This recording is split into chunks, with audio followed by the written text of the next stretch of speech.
Bismillahirrahmanirrahim. Assalamualaikum warahmatullahi wabarakatuh.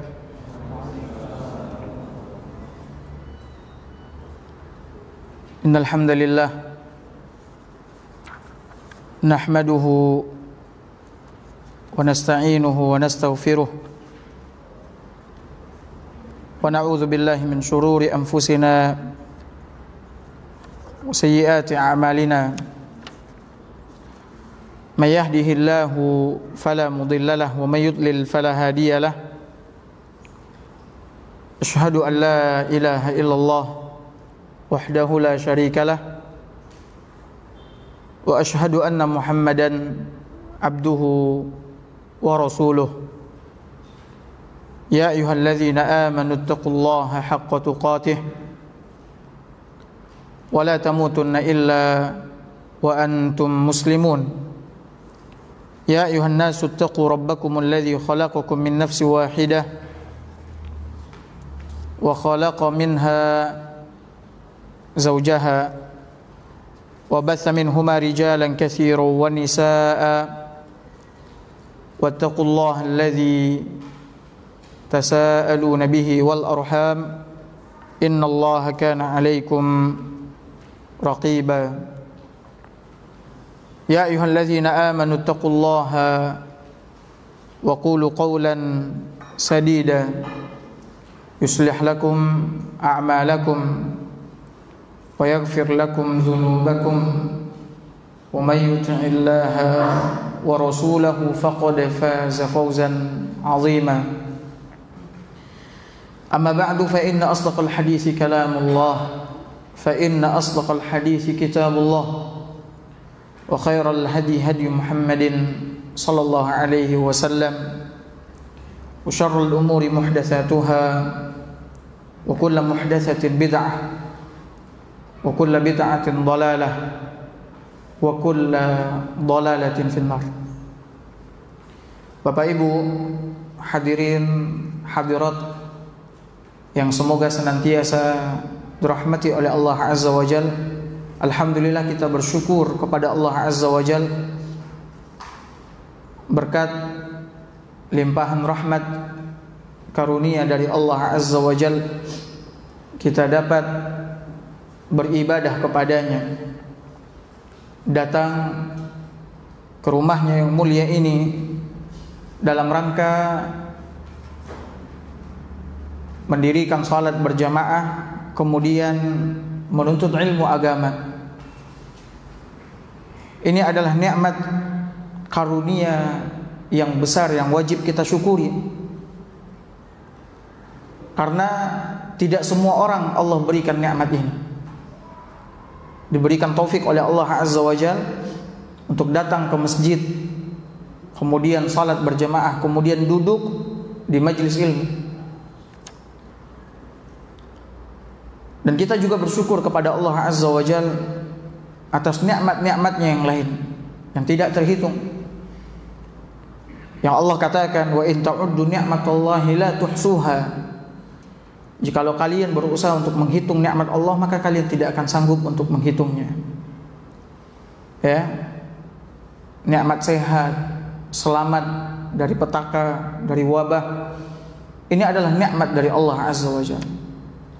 Nikmat Allah yang paling besar yang harus senantiasa dan selalu kita sadari dan kita syukuri adalah nikmat Islam, nikmat iman, nikmat mengikuti sunnah Nabi SAW.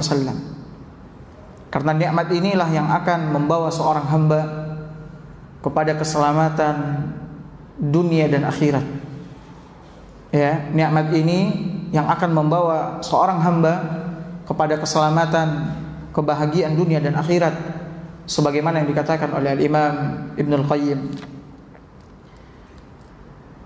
Hadirin hadirat yang semoga senantiasa dirahmati oleh Allah Azza wa Jalla, tidak lupa saya ingin mengingatkan kepada kita semua dan juga kepada diri kami sendiri untuk senantiasa mohon ampun kepada Allah Azza wa Jalla, bertaubat atas segala dosa, kesalahan dan maksiat yang kita lakukan, baik yang kita ketahui ataupun yang tidak kita ketahui. Karena akibat dari dosa yang kita lakukan adalah petaka, adalah bencana. Sebagaimana di dalam banyak ayat Allah Subhanahu wa taala mengatakan hal yang demikian. Wa ma asabakum min musibatin fabima kasabat aydikum wa ya'fu an katsir. Tidak ada satupun musibah apapun, ya, menimpa kalian, kata Allah Azza wa Jalla, melainkan itu disebabkan oleh ulah tangan perbuatan kalian. Sementara Allah Subhanahu wa taala telah mengampuni dosa-dosa kalian yang banyak. Sementara Allah Subhanahu wa taala telah mengampuni dosa-dosa kalian yang banyak. Maka oleh karena itu, petaka, bencana yang tengah menimpa kita ini boleh jadi itu disebabkan oleh dosa kita, kelalaian kita, ya, kesalahan yang kita lakukan. Dan tidak ada orang yang tidak bersalah, yang tidak berdosa, nggak ada. Karena yang maksum itu hanyalah para nabi dan rasul. Yang terpelihara dari dosa, dari kesalahan hanyalah para nabi dan rasul. Adapun selainnya adalah orang-orang yang berdosa, orang-orang yang melakukan kesalahan, maka bertaubatlah kepada Allah. Dan taubat ini sebagaimana yang dikatakan oleh Imam An-Nawawi rahimahullah adalah tugas dan kewajiban diri sepanjang masa, sepanjang hayat.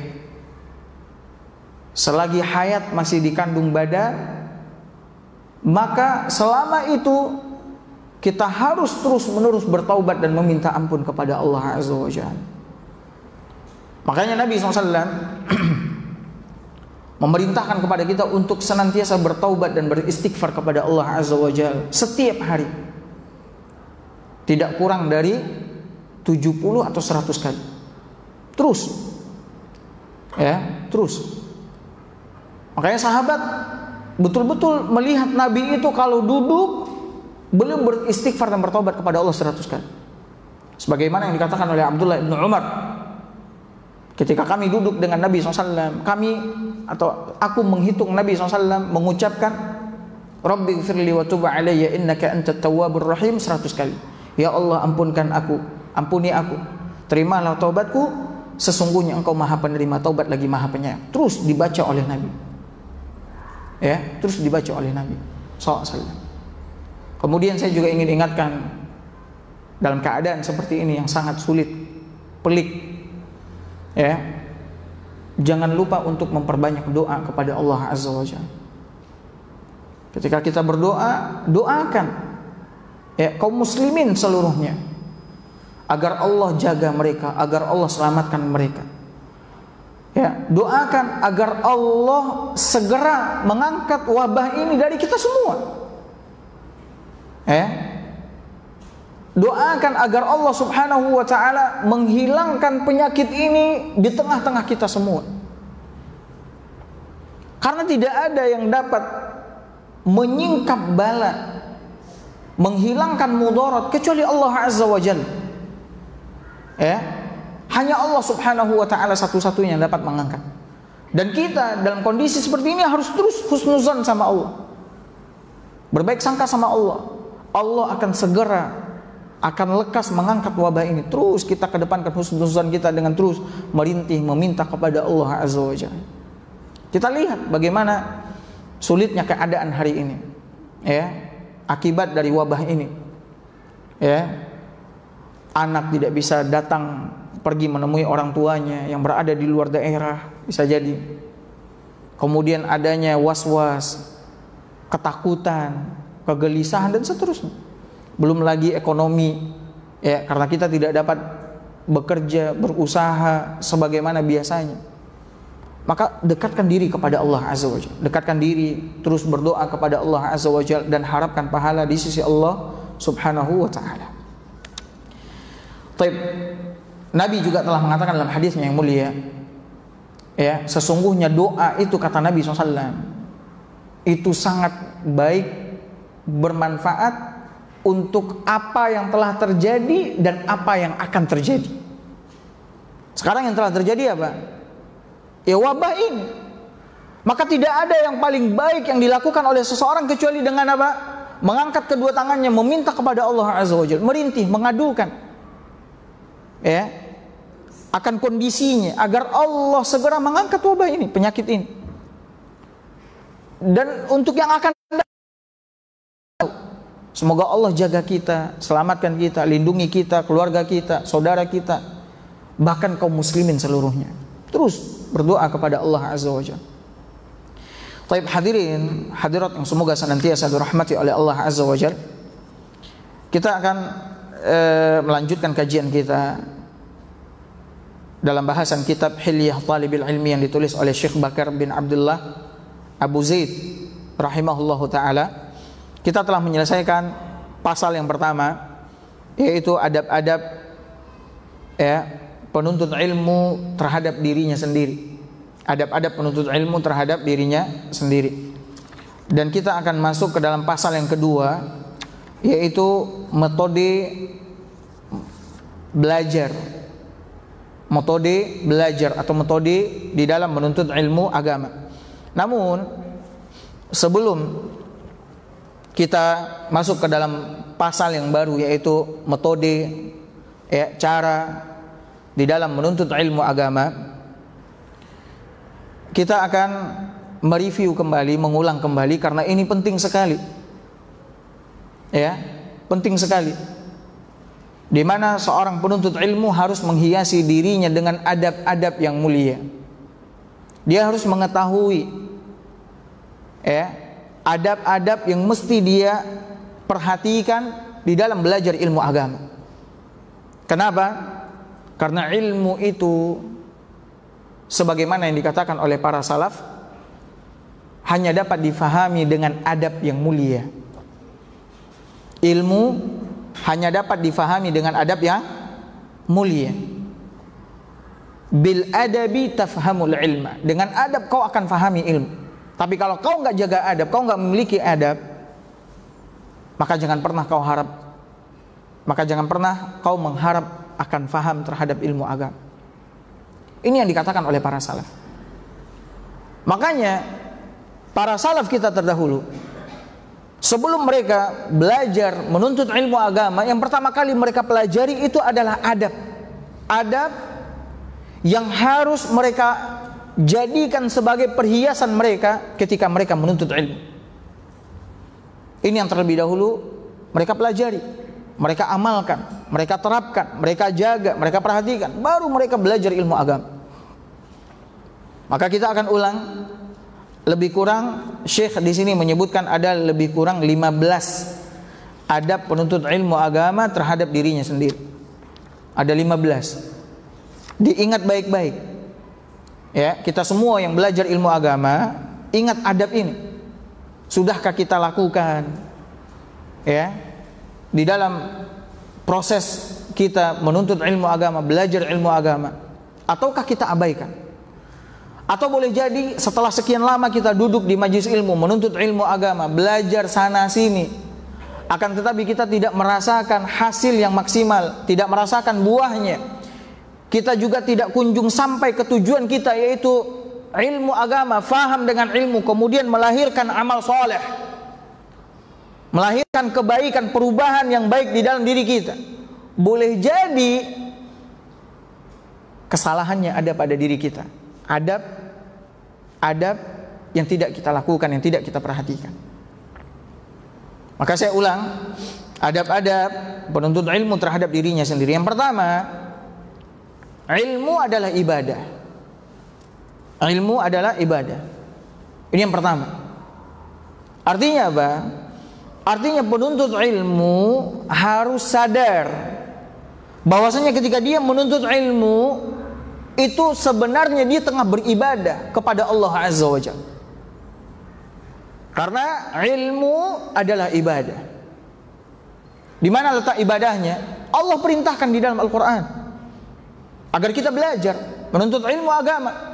Dan ketika kita melaksanakan apa yang Allah perintahkan, berarti kita tengah beribadah kepada Allah Azza wa Jalla.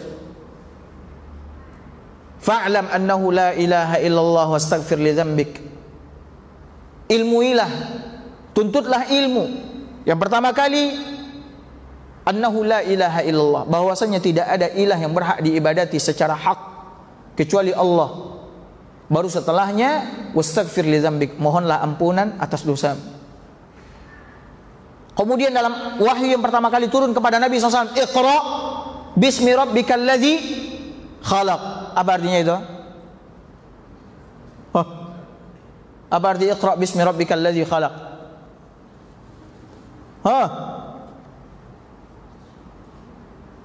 Enggak tahu Pak Ilmi? Apa artinya? Iqra artinya apa Iqra? Bacalah bismi rabbika. Bismi artinya apa? Bismillah artinya apa? Bismillah. Dengan nama Allah. Bismi rabbika. Dengan nama Tuhanmu, Rabbika, alladzi khalaq, yang telah menciptakan. Membaca adalah salah satu sarana di dalam menuntut ilmu. Yang kita baca yang mana? Sebaik-baik kalam, sebaik-baik ucapan, yaitu Al-Quranul Karim. Kita ambil pelajaran darinya, kita renungi, kita tadabburi, kita ketahui hukum-hukum yang ada di dalamnya. Makanya saya nyinyir kepada Bapak Ibu sekalian, ya, saya nyinyir, jangan pernah lewatkan hari kecuali kita ada membaca Al-Quran, kemudian membaca terjemahannya, kemudian merenunginya, mentadaburinya, mengambil pelajaran darinya, mengetahui hukum apa yang ada di dalamnya. Ya, Nabi SAW terus menerus mengulang setiap kali beliau berceramah, berkhutbah, memberikan nasihat, peringatan. Kata Nabi SAW, amma ba'du fa inna asdaqal hadithi kitabullah. Sebaik-baik ucapan adalah kitabullah, karena itu adalah kalamullah. Kitabullah, Al-Quran adalah kalamullah, ucapan Allah yang Allah turunkan. Untuk apa? Untuk kita pelajari, untuk kita ambil manfaat, faedah. Allah obat, terutama apa-apa yang ada di dalam dada kita, hati kita. Allah turunkan Al-Quran sebagai pedoman hidup kita yang akan menuntun kita. Dan Allah turunkan Al-Quran sebagai rahmat bagi orang-orang yang yakin, ya, beriman dengan Al-Quranul Karim. Al-Quran ada berapa halaman? Berapa halaman? Itu terus ditanya tapi tidak bisa juga jawab. Berapa halaman? Bukan ayat. Ada lebih kurang 604. Tergantung cetakan, kalau Madinah itu 604 atau 605. 600. Itu kalau satu hari kita baca satu halaman dan lihat terjemahannya, kita akan selesaikan itu berapa lama? 1 tahun 8 bulan selesai Al-Quran. Dan kita tahu isinya, bukan hanya sekedar membaca huruf-hurufnya, kata-katanya, kalimat-kalimatnya, ayat-ayatnya, tapi kita baca dan kita tahu isinya. Karena kita bukan orang Arab. Kita orang Arab, iya, Arab maklum. Arab maklum, iya. Kita bukan orang Arab. Jadi jangan sosok ambil, beli terjemahan Al-Quran, bawa kemana-mana. Mungkin gak bisa satu halaman, setengah halaman. Baca setengah halaman, pelan-pelan bacanya. Habis itu lihat terjemahannya, kemudian fahami. Terjemahan itu kan bahasa Indonesia, translate dari Arab ke Indonesia. Lihat pelan-pelan apa yang Allah sampaikan di situ, apa pelajaran yang bisa kita ambil, apa hukum yang ada di situ, apa pesan Allah Azza wa Jalla. Seperti itu. Kalau kita lakukan seperti itu, ulang-ulang terus, ya Allah, ya, akan Allah berikan ilmu yang bermanfaat kepada kita. Maka yang pertama yang mesti diperhatikan oleh penuntut ilmu, menuntut ilmu itu adalah ibadah. Maka kalau kita udah tahu menuntut ilmu adalah ibadah, ibadah punya berapa syarat oleh Allah? Ada 2. Yang pertama, ikhlas. Yang kedua, ittiba'. Ikhlas artinya apa ikhlas?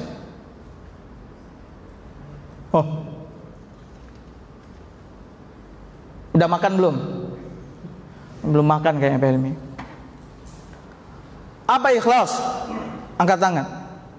Ini supaya nggak saya aja yang ngomong. Nah, Ya, ikhlas tidak menyekutukan Allah Azza wa Jalla. Ya, arti beribadah hanya untuk kepada Allah. Tapi ada lagi yang lain? Oh. Memurnikan hanya karena Allah. Apa? Memurnikan hanya karena Allah. Iya, memurnikan hanya karena Allah. Ada lagi yang lain? Hanya berharap ridha Allah. Semuanya benar kalau digabungin. Ya.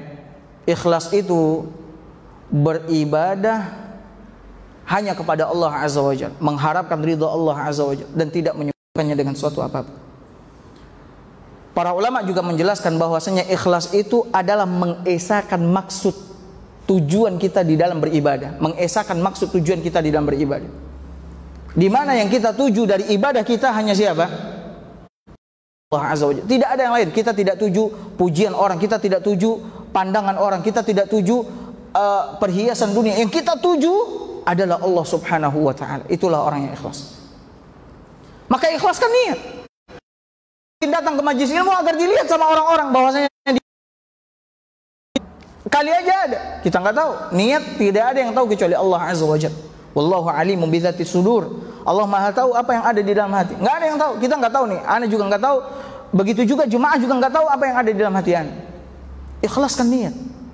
Dan ikhlas ini adalah sesuatu yang aziz, sesuatu yang berat, sulit. Ya. Kenapa?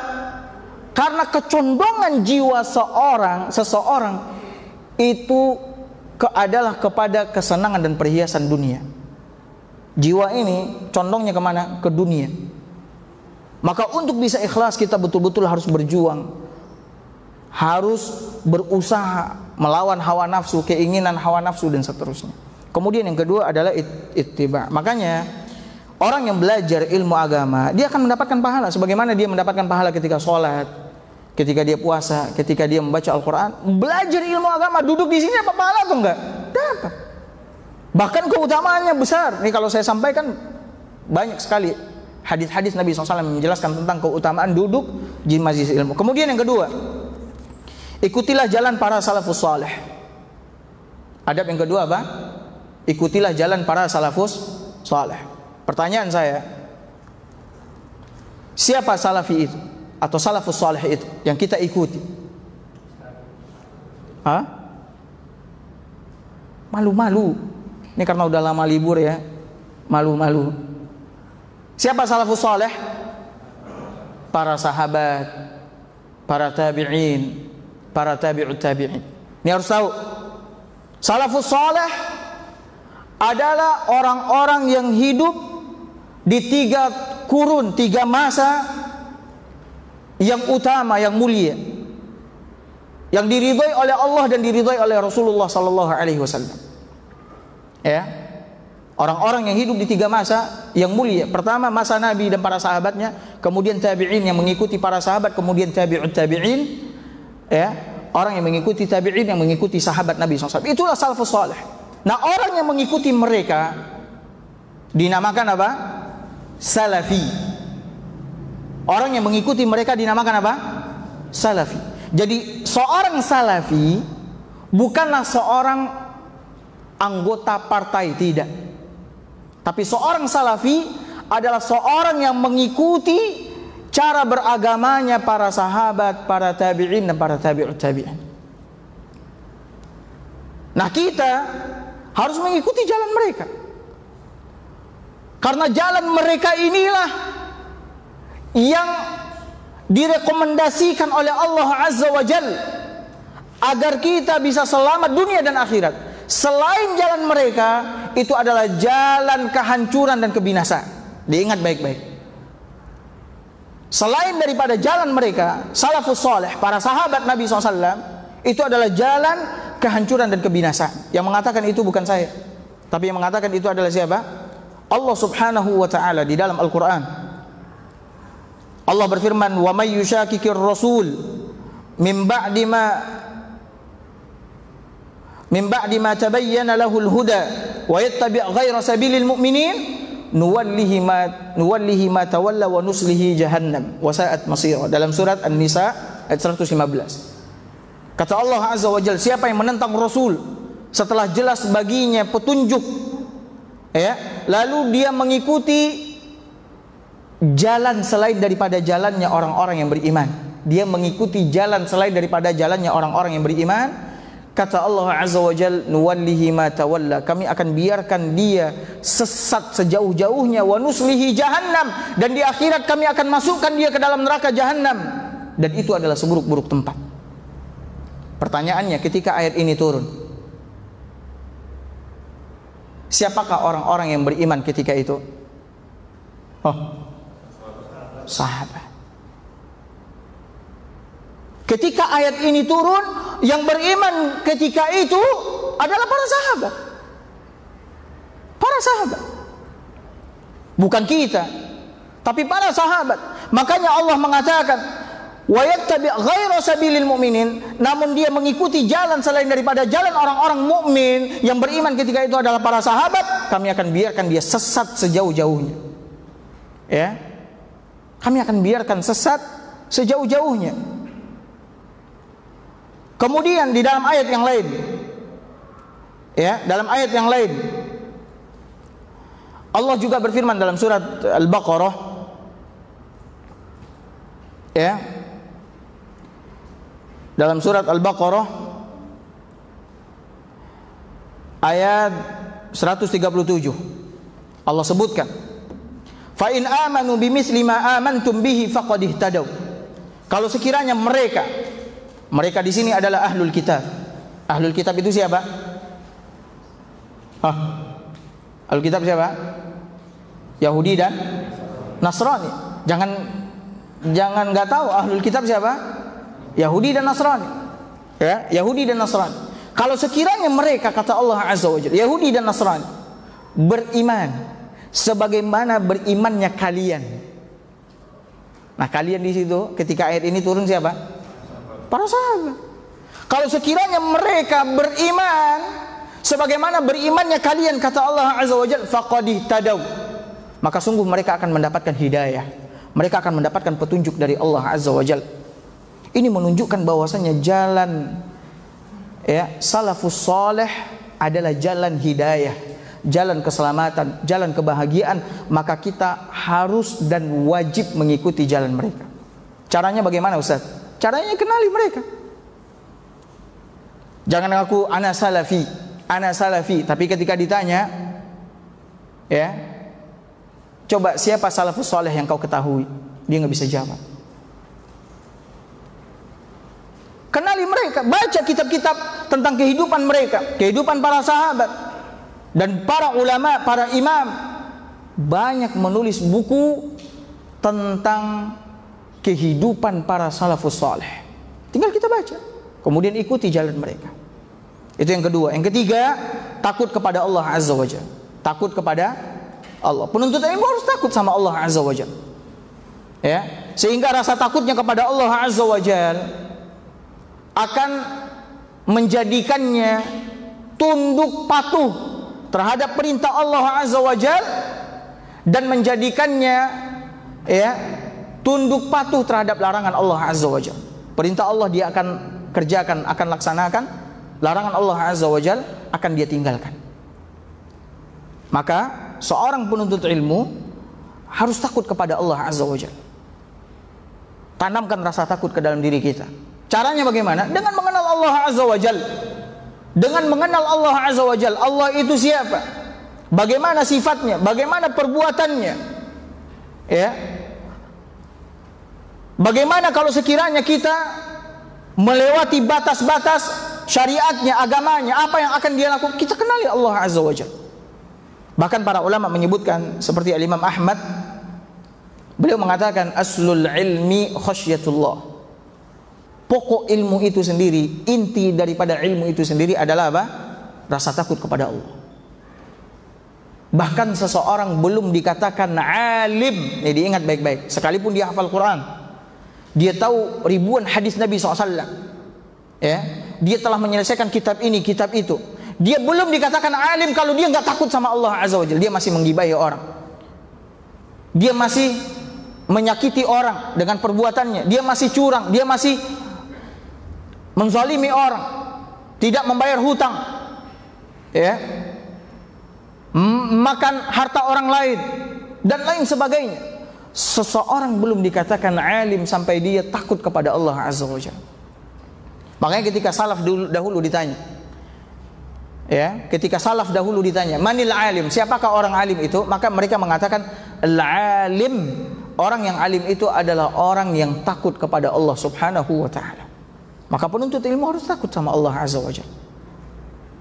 Maka rasa takut itulah yang akan menjadi cambuknya, ya, di dalam kehidupannya, yang akan menjadi penegur dan pengingatnya di dalam kehidupannya, di dalam tindakannya, di dalam ucapannya, perkataan. Maka kita harus menanamkan rasa takut ke dalam hati kita. Kemudian yang keempat, selalu merasa diawasi oleh Allah Azza wa Jalla. Ini lihat nih adab-adab yang disampaikan oleh Syekh ini benar-benar sangat luar biasa. Kalau kita ketahui, kita fahami dengan baik, kemudian kita amalkan, maka kita akan menjadi seorang penuntut ilmu yang sejati, yang diridhai oleh Allah Azza wa Jalla, yang diberkahi dan dirahmati oleh Allah Azza wa Jalla. Selalu dan senantiasa merasa diawasi oleh Allah Azza wa Jalla. Tidak ada seorang pun di antara kita yang tidak diawasi oleh Allah. Karena sesungguhnya Allah Subhanahu wa taala adalah Ar-Raqib, yang Maha mengawasi. Bahkan dalam banyak ayat Allah sebutkan inna rabbaka labil mirsad. Sesungguhnya Rabbmu benar-benar mengawasi kalian semua. Apapun yang kita kerjakan, dimanapun kita melakukan pekerjaan itu, apapun yang kita ucapkan, semuanya diawasi oleh Allah Azza wa Jalla. Ya, maka hadirkan terus perasaan kita diawasi oleh Allah, baik ketika kita duduk di tengah-tengah manusia atau ketika kita sendirian. Allah melihat dan mendengar kita. Allah melihat dan mendengar kita. Sehingga ketika kita merasa diawasi oleh Allah, muncul rasa malu, sifat malu dalam diri kita. Kalau saya begini, saya malu sama Allah. Saya malu sama Allah. Allah lihat salat saya seperti ini, saya malu sama Allah. Allah lihat saya berbuat seperti ini, saya malu sama Allah. Maka tanamkan, sadari bahwasanya Allah yasma' wa yara. Dia mendengar dan melihat apapun yang kita kerjakan. Kemudian yang kelima, penuntut ilmu tidak boleh sombong. Ya, penuntut ilmu tidak boleh sombong. Seharusnya dia rendah hati.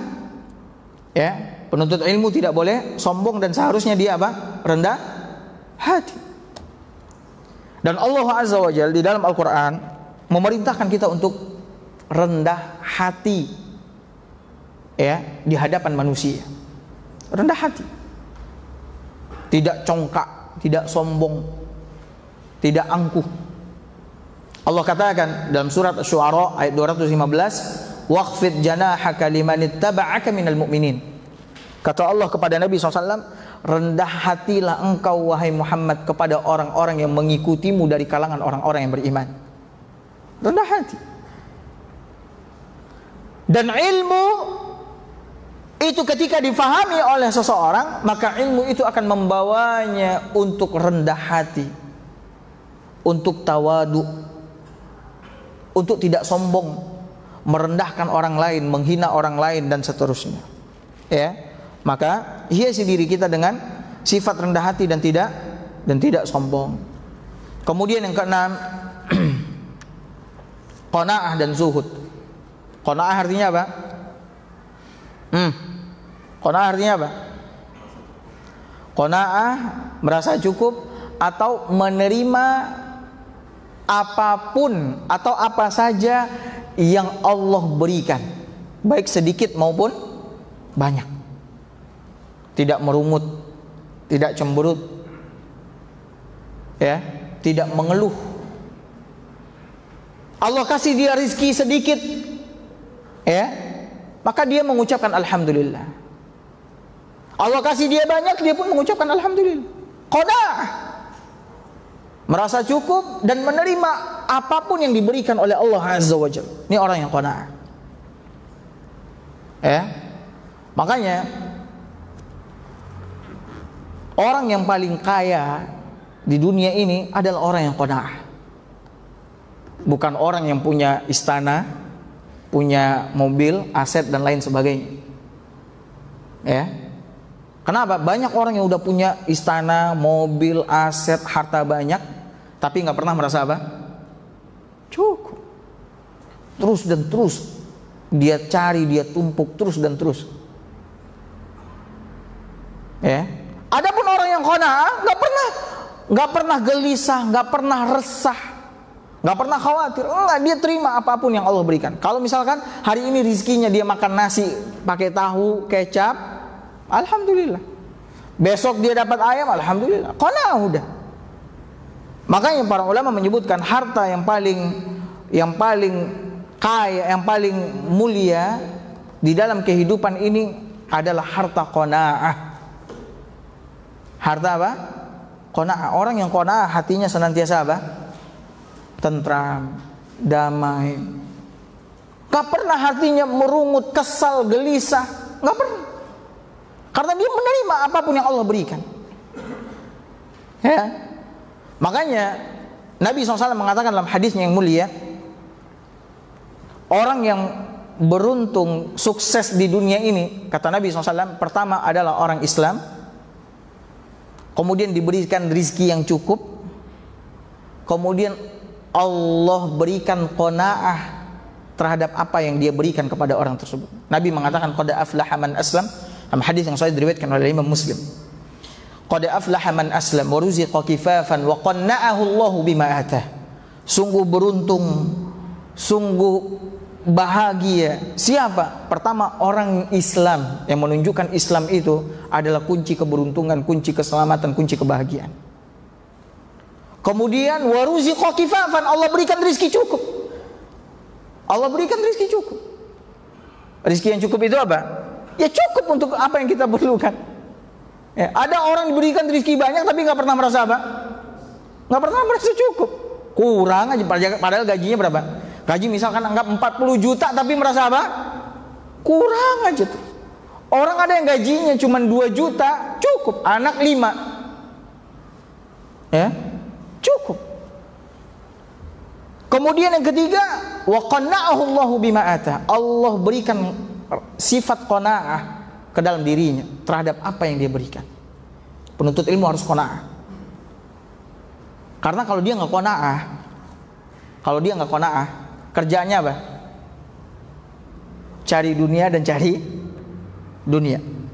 Iya apa enggak? Harus qanaah. Kemudian zuhud. Zuhud artinya apa zuhud? Artinya tidak terpaut dengan dunia di bawah kendalinya. Dunia di bawah kendalinya. Artinya tidak terpaut dengan dunia di bawah kendalinya. Iya, hatinya tidak terpaut dengan dunia dan dunia di bawah kendalinya. Boleh. Zuhud itu orang yang tidak serakah dan tamak terhadap dunia. Ya. Zuhud itu orang yang senantiasa mendahulukan akhirat daripada dunia. Zuhud itu adalah orang yang terus beramal, ya, atau melakukan pekerjaan yang mendatangkan kebaikan, manfaat dan faedah buat dunia dan akhirat. Yang tidak ada manfaat dan kebaikannya maka tidak dia kerjakan, tidak dia lakukan. Ini orang zuhud. Nah, seorang penuntut ilmu agama harus qanaah dan harus zuhud. Harus qanaah dan harus apa? Zuhud. Kalau dia udah qanaah dan dia zuhud, maka dia tidak akan mengemis dan meminta-minta kepada manusia. Hukum meminta-minta kepada manusia hukumnya apa? Haram, gak boleh. Ya. Bahkan orang yang sudah cukup, lalu dia terus menerus meminta-minta kepada manusia, besok di akhirat dia datang. Ya, dia datang di akhirat besok dalam keadaan wajahnya tidak ada dagingnya, tengkorak. Besok kalau lihat ada orang besok di akhirat itu wajahnya tengkorak, berarti itu orang adalah orang yang apa? Suka minta-minta padahal dia sudah diberikan kecukupan oleh Allah Azza wa Jalla. Nggak boleh minta-minta. Ya, dalam Islam nggak boleh minta-minta. Usahakan kita nggak suka meminta-minta. Ya. Nah, ini kalau bicara masalah qanaah dan zuhud panjang ya, banyak. Bahkan para ulama ada yang secara khusus menulis kitab zuhud seperti Imam Ahmad, seperti Al-Imam Abdullah ibn Mubarak, satu kitab isinya zuhud. Dan alhamdulillah ustadz kita juga ada di Indonesia ini, Ustadz Abdul Hakim, nanti bisa dicari itu kitabnya, juga menulis kitab tentang apa? Zuhud. Bisa dibaca. Ustadz Abdul Hakim hafizahullah ta'ala. Kemudian yang ketujuh, adab yang mesti diperhatikan adalah berhias dengan keindahan ilmu. Berhias dengan keindahan apa? Ilmu. Apa keindahan ilmu? Ketenangan. Ya. Orang yang berilmu beda dengan orang yang berilmu.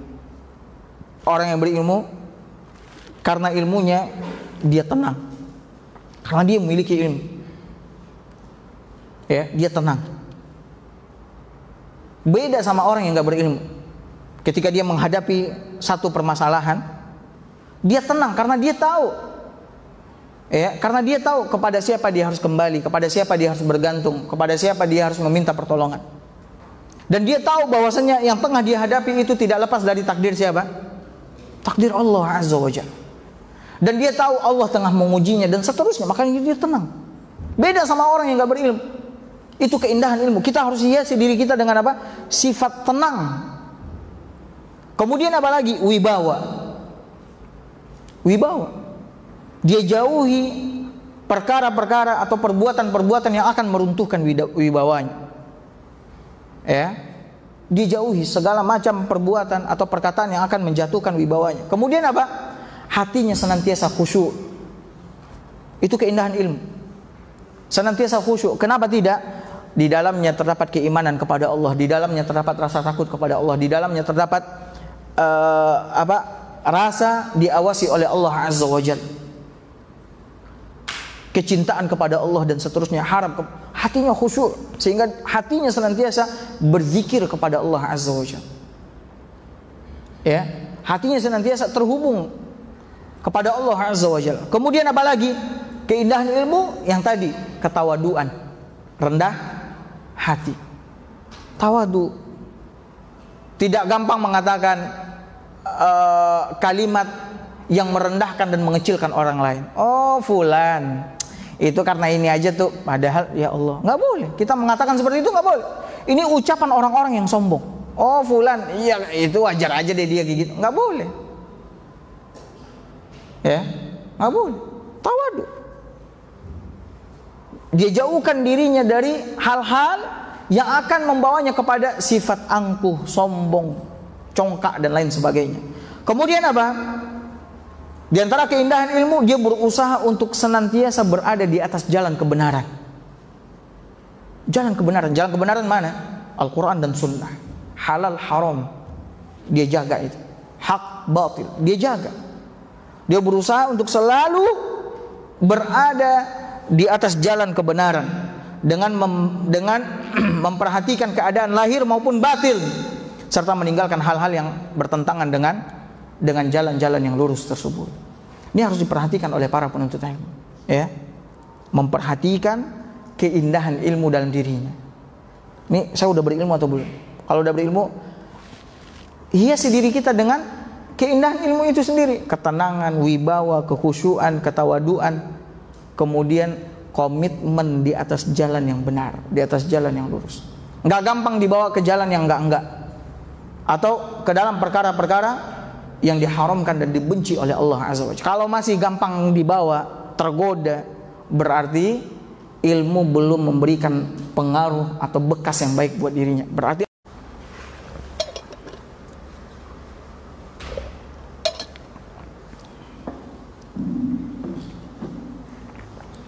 Bismillah wassalatu wassalamu ala Rasulillah wa ba'd. Jadi hadirin hadirat yang semoga senantiasa dirahmati oleh Allah Azza wa Jalla. Kita yang sudah berilmu, hiasi diri kita dengan apa? Keindahan ilmu seperti yang tadi kita sebutkan. Taib, ada berapa poin itu yang udah kita sebutkan? Udah 7. Coba kita ulang. Semakin sering diulang, ya, maka akan semakin lekat, semakin lengket, ya, di kepala kita. Yang pertama apa? ilmu adalah ibadah. Itu diingat terus. Bahkan ini kata Syekh Bakar Abu Zaid rahimahullahu taala, hal yang paling prinsip ya di dalam menuntut ilmu.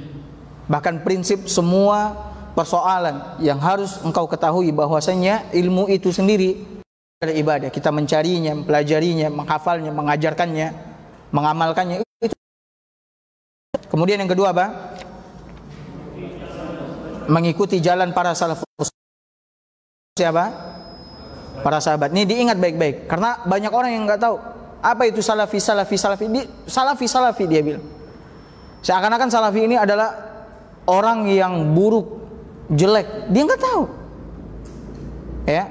Salafi itu bukan partai, bukan golongan, tidak. Tapi salafi adalah orang yang mengikuti cara beragama.